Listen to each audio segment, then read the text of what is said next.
श्रीमात्रे नमः। ॐ श्रीगुरुभ्यो नमः। हरिः ॐ।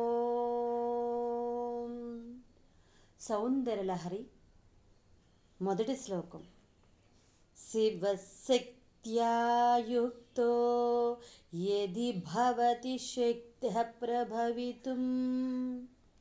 न चेदेवं देवो न खलु कुशलः स्पन्दितुमपि। अतस्त्वामाराध्यां हरिहरविरिञ्चादिभिरपि प्रणन्तुं स्तोतुं वा कथमकृतपुण्यः प्रभवति। तनीयान् सम्पांसुं तव चरणपङ्केरुहभवं विरिञ्चिः सञ्चिन्वन्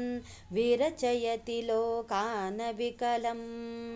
वहत्यैनं शौरिः कथमपि सहस्रेण शिरसा हरः संक्षुब्धैनं भजति भसितोद्धूलनविधिम्। अविद्यानामन्तस्तिमिरमिहिरद्वीपनगरी जडानां चैतन्यस्तबकमकरन्दश्रुतिझरी दरिद्राणां चिन्तामणिगुणनिका जन्मजलधौ निमग्नानां दंष्ट्रा मुररिपुवराहस्य भवति। त्वदन्यः पाणिभ्यमभयवरदो दैवतगणा त्वमेका नैवासि प्रकटितवराभीत्यभिनया। भयात्रातुं दातुं फलमपि च वाञ्छासमधिकं शरण्ये लोकानां तव हि चरणावेव निपुणौ। हरिस्त्वामाराध्य प्रणतजनसौभाग्यजननीं पुरानारी भूत्वा पुररिपुमपि क्षोभमनयत्। स्मरोऽपि त्वां नत्वा रतिनयनलेह्येन वपुषा मुनीनामप्यन्तः प्रभवति मोहाय महताम्। तनुः पौष्पं मौर्वी मधुकरमयि पञ्चविशिखाः वसन्तः सामन्तो मलयमरुदायोदनरतः तथापेक्ष्यः सर्वं हिमगिरिसुते कामपि कृपाम् अपाङ्गात्ते लब्ध्वा जगदिदमनङ्गो विजयते। क्वणत्काञ्चीदामा करिकलभकुम्भस्तननता परीक्षीणा मध्ये परिणतचरच्चन्द्रवदना धनुर्बाणान् पासं सृणिमपि ददाना करतलैः पुरस्तादास्तां नः पुरमदितुराहो पुरुषिका। सुधा सिन्धोर्मध्ये सुरभिटपि वाटी परिवृते मणिद्वीपे नीपो पवनवति चिन्तामणिगृहे शिवाकारे मञ्चे परमशिवपर्यङ्कनिलयां भजन्ति त्वां धन्याः कतिचन चिदानन्दलहरीम्। महिं मूलाधारे कमपि मणिपूरे हुतवहं स्थितं स्वादिष्ठाने हृदि मरुतमाकाशमुपरि मनोऽपि भ्रूमध्ये सकलमपि भित्त्वा कुलपथं सहस्रारे पद्मे सह रहसि पत्या विहरसे। सुधाधारासारै चरणयुगलान्तर्विगलितैः प्रपञ्चं सिञ्चन्ति पुनरपि रसां नायमहसा अवाप्य त्वां भूमिं भुजगनिभमद्युष्टवलयं समात्मानं कृत्वा सपिशिकुलकुण्डे कुहरिणी चतुर्भिः श्रीकण्ठैः शिवयुवतिभिः पञ्चभिरपि प्रभिन्नाभिः शम्भो नवभिरपि मूलप्रकृतिभिः चतुर्चत्वारिंशद्वसुदलकलास्रत्रिवलया त्रिरेकाभिः सार्धं तव शरणकोणाः परिणताः त्वदीयं सौन्दर्यं तुहिनगिरिकन्ये तुलयितुं कवीन्द्राः कल्पन्ते कथमपि विरिञ्चि प्रभृतयः यदा लोकौस्तुक्य दमरललनायान्ति मनसा तपोभिदृष्पापमपि गिरिशसायुध्य पदवीम् नरं वर्षीयांसं नयनविरसं नर्मसुजडं तवां पाङ्गालोके पतितमनुधावन्ति शतसः गलद्वेणीबन्धाः कुचकलशविस्रस्तशिशयाः हठात् त्रुट्यत्काञ्च्यो विगलितदुकूलयुवतयः क्षितौ षट्पञ्चाश द्विसमधिकपञ्चाशदुदके हुतासे द्वाषष्टि चतुरधिकपञ्चाशदनिले दिवि द्विषष्ट्रिञ्च नन्मसि च चतुष्षष्टिरिति ये मयूकास्तेषामप्युपरि तव पादाम्बुजयुगम् शरज्योत्स्नाशुद्धां शिशियुतजटाजूटमकुटां वरत्रासत्राण स्फटिकघटिका पुस्तककरां स्रकुन्नत्वा नत्वा कदमिव सतां सन्निदधते मधुक्षीरद्राक्ष मधुरीणाः फणितयः कवीन्द्राणां चेतः कमलवनबालातपरुचिं भजन्ते ये सन्तः कतिचिदरुणामेव भवतीं विरिञ्चि प्रेयस्याः तरलतरशृङ्गारलहरी गभीराभिर्वार्भिर्विदधति सतां रञ्जनममी सवित्रीभिर्वाचां शशिमणिशिलाभङ्गरुचिभिः वसिन्याद्याभिस्त्वां सह जननि सञ्चिन्तयति यः सकर्ता काव्यानां भवति महतां भङ्गिरुचिभिः वचोभिर्वाग्देवी वदनकमलामोदमधुरैः तनुच्छायाभिस्ते तरुणतरणी श्रीसरणिभिः दिवं सर्वामुर्वी मरुणिमनिमग्नानां स्मरति यः भवन्तस्यस्त्रस्य ध्वनहरिणशालीननयनाः सहोर्वस्यावस्याः कति न गीर्वाणगणिकाः मुखं बिन्दुं कृत्वा कुचयुगमदस्तस्य तदधो हरार्धं ध्यायेद्यो हरमहिषिते मन्मथकलां ससद्यः संक्षोभं नयति वनिता इत्यति लघु त्रिलोकीमप्याशु भ्रमयति रवीन्दुस्तनयुगां किरन्ती मङ्गेभ्यः किरणनिकुरुम्बामृतरसं हृदि त्वामादत्ते हिमकरशिलामूर्तिमिव यः ससर्पाणां दर्पं शमयति शकुन्तादिप इव ज्वरप्लुष्टान् दृष्ट्या सुखयति सुधाधारशिरया तटिल्लेखातन्वीं तपनशशिवैश्वानरमयीं निषण्णां षण्णामप्युपरि कमलानां तव कलां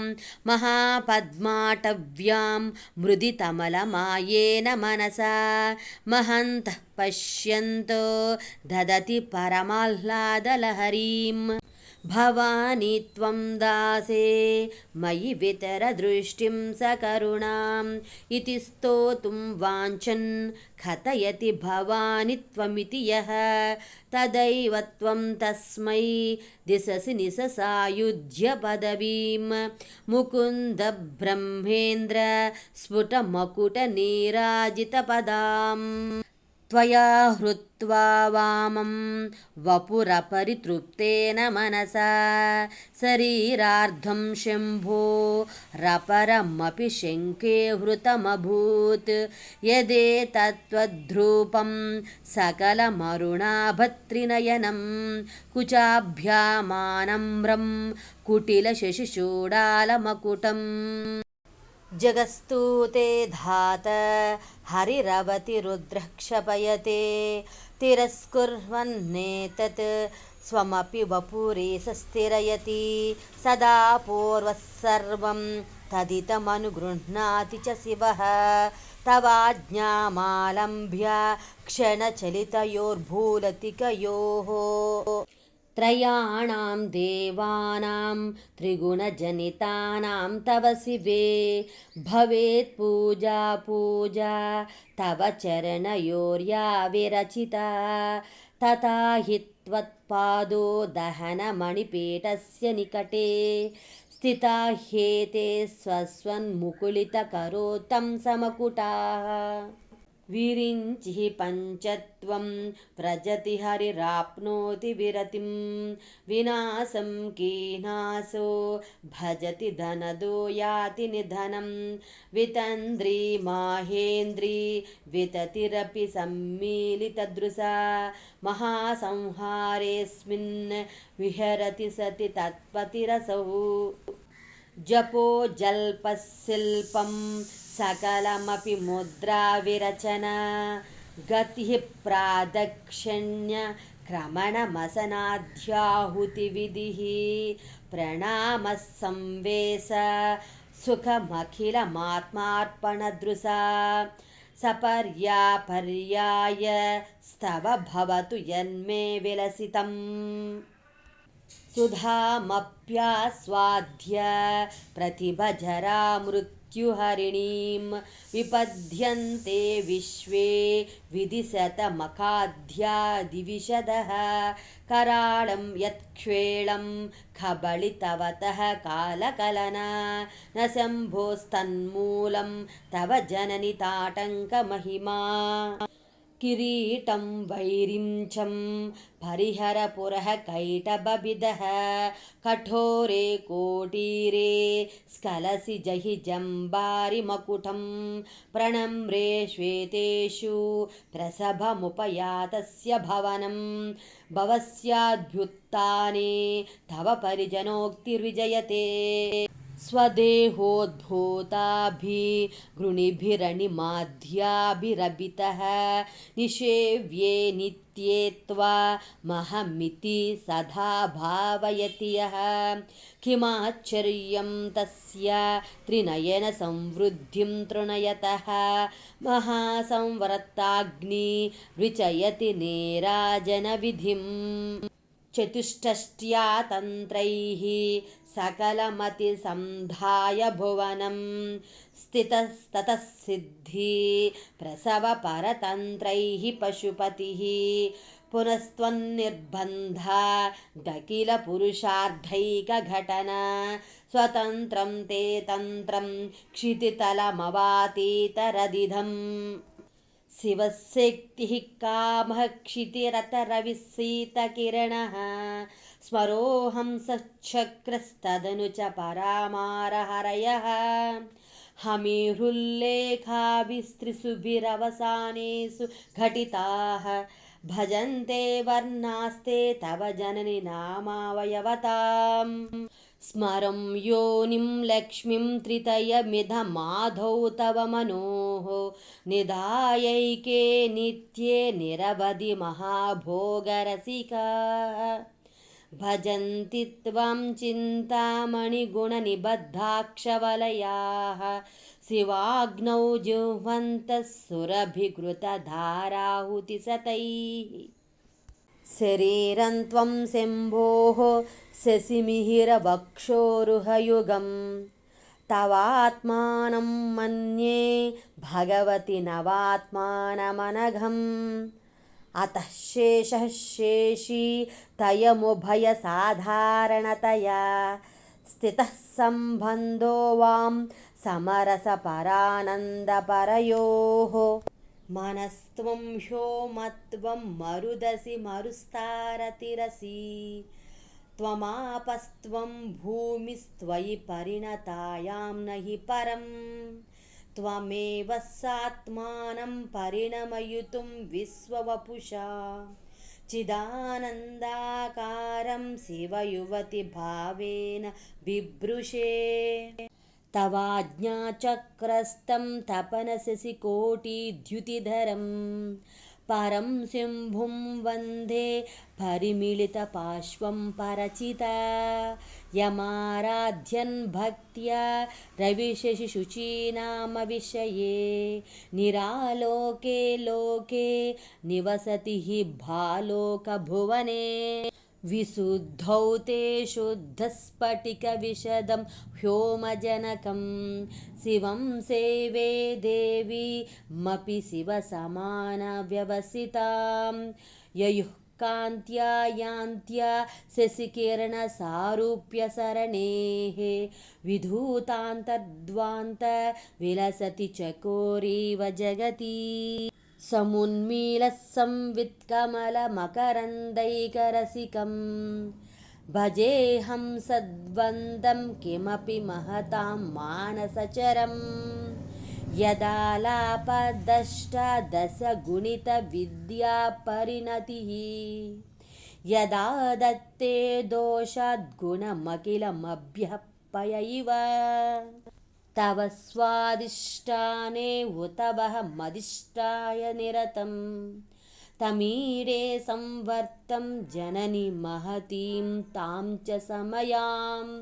यदा लोके लोकान् दहति महति क्रोधकलिते दयार्धाया दृष्टिः शिशिरमुपचारं रचयति तटित्वन्तं शक्त्या तिमिरपरिपन्थिस्फुरणया स्फुरन्नानारत्नाभरणपरिणधेन्द्रधनुषं तव श्यामं मेघं कमपि मणिपूरैकशरणं निषेवे वर्षन्तं हरमिहिरतप्तं त्रिभुवनम् तवाधारे मूले सह समयया लास्यपरया नवात्मानं मन्ये नवरसमहाताण्डवनटम् उभाभ्यामेताभ्यामुदय विधिमुद्दिश्य दयया सनाथाभ्यां यज्ञे जनकजननीमा जगदिदम् गतैर्माणिक्यत्वं गगनमणिभिः सान्द्रघटितं किरीटं ते हैमं हिमगिरिसुते कीर्तयति यः सनीडे यच्छाया चूरणपटलं चन्द्रसकलं धनुः शौनासीरं किमिति न निबध्नाति धिषणाम् दुनोतुध्वान्तं नस्तुलितदलितेन्दीवरवनं घनस्निग्धं श्लक्ष्णं चिकुरनिकुरुम्बं तव शिवे यदीयं सौरभ्यं सहजमुपलब्धुं सुमनसो वसन्त्यस्मिन्नस्मे फलमतनवाटी विटपिनाम् तनोतु क्षेमं नस्तव वदनसौन्दर्यलहरी परिवाहस्तोत्रसरणिव सीमन्तसरणिः वहन्ती सिन्धूरं प्रबलकबरी भारतिमिरा द्विषां बृन्दैर्बन्धीकृतमिव नवीनार्ककिरणम् अराळैः स्वाभाव्या दलिकलभसश्रीभिरलकैः परिहितं ते वक्त्रं परिहसति पङ्केरुहरुचिं दरस्मेरे यस्मिन् दशनरुचिकिञ्जल्करुचिरे सुगन्धौ माध्यन्ति स्मरदहनचक्षुर्मधुलिहः ललाटं लावण्यद्युति विमलमाभाति तव यत् द्वितीयं तन्मन्ये मकुटघटितं चन्द्रशकलं विपर्यासन्न्यासा दुभयमपि सम्भूय च मितः सुधालेपस्यूतिः परिणमतिराकाहि मकरः भ्रुवौ बुग्ने किञ्चिद्भुवनभयभङ्गव्यसनिनि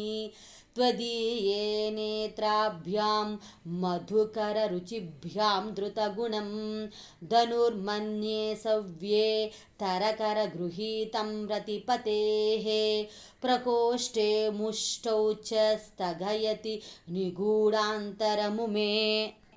अहस्सूते सव्यं तव नयनमार्कात्मकतया त्रिया मां वामं ते सृजति रजनीनायकतया तृतीया ते दृष्टिधरदलितहेमाम्बुजरुचिः समादत्ते सन्ध्यां दिवसनिशयोरन्तरचरीम् विशाला कल्याणी